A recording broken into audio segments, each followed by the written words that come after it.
let's run you through what is big on social media. Well, events happen off social media, but of course, they find their way to social media, and people have been sharing their thoughts. We're starting off with that very disturbing video showing a teacher, slapping a student said to be a 3-year-old, or is it 4-year-old student?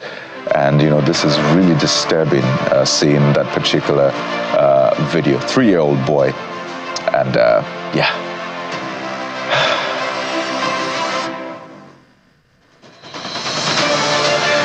So there you go.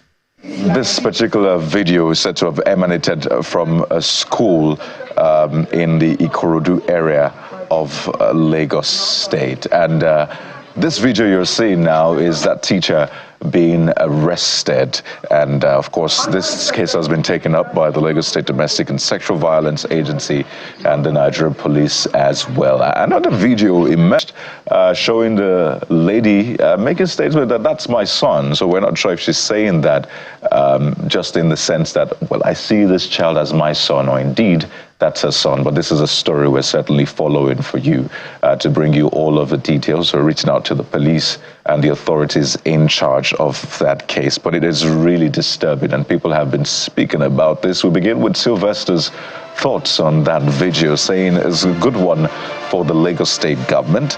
The woman needs to be jailed, this user says. How on earth can one do this to a minor? Says this can kill the self-esteem of a child, and the proprietor of the school needs to be arrested. This user thinks for a lack of supervision. And there are questions raised about people who were there at that time, the person recording the video as well. The next statement is from Fire. Also an ex saying that the state government should review the learning curriculum of these children, because what business does a 3-year-old have writing numbers? I think at this stage, he should be doing recitals of nursery rhymes only. And this is also another point I hope we do not miss in all of this conversation.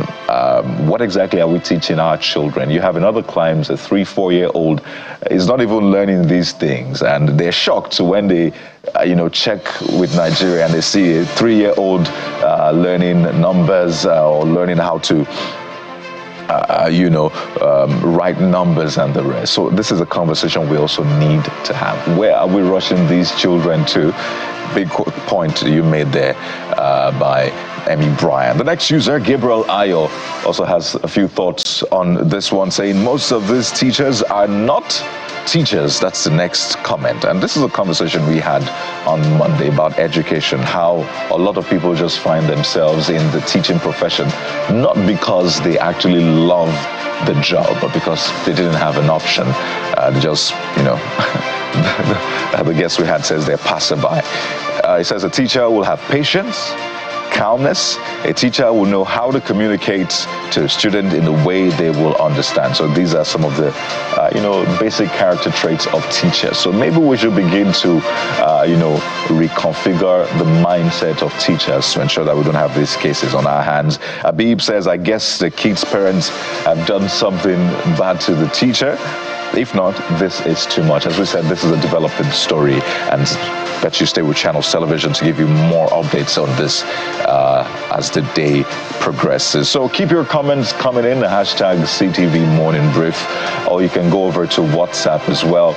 Let us know what you think about that case, which is unfolding, involving a teacher, a 3-year-old boy, school in Ikorodu, Christ's Method Schools, Ikorodu. That's the name of that school.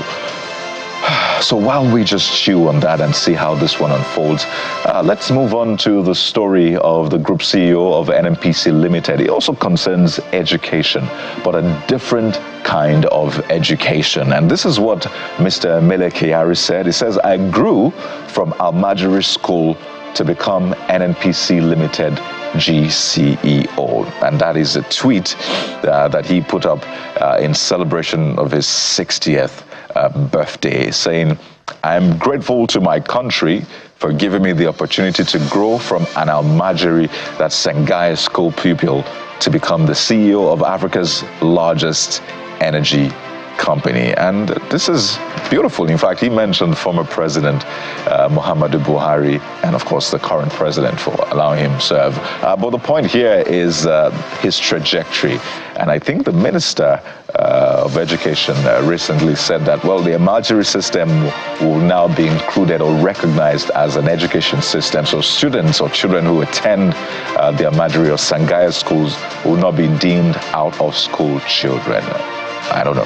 What do you think? Let us know. So you see this statement from engineer Aegis Atomi saying, I'm not supporting kids suffering on the streets, but most of the successful businessmen and politicians in Maiduguri grew up as a Almajiri. So I think this is time for us to ensure that we structure that system well. If we think it's something we want to have, then let's do it well. They say whatever is worth doing at all is worth doing well. So these are some of the major trends that we have for you this morning, as I said earlier, on hashtag CTV Morning Brief, or you can send your comments to WhatsApp right now. But we're going to switch gears right now on the show, and Jeffrey will be walking us through what we have. Jeffrey. Kayode, absolutely. So it's quite interesting. Commendation to say that an Almajiri evolved to become the GCEO of NNPCL, which is our biggest cash cow, which is why we're always a melee carrier, because if he sneezes, we want to know why he's sneezing. That's why he has a thick skin. Yeah, perhaps he should have a thick skin. And that's why we must invest more in our Almajiri, such that we take them off of the streets and put them into schools. Who knows, we may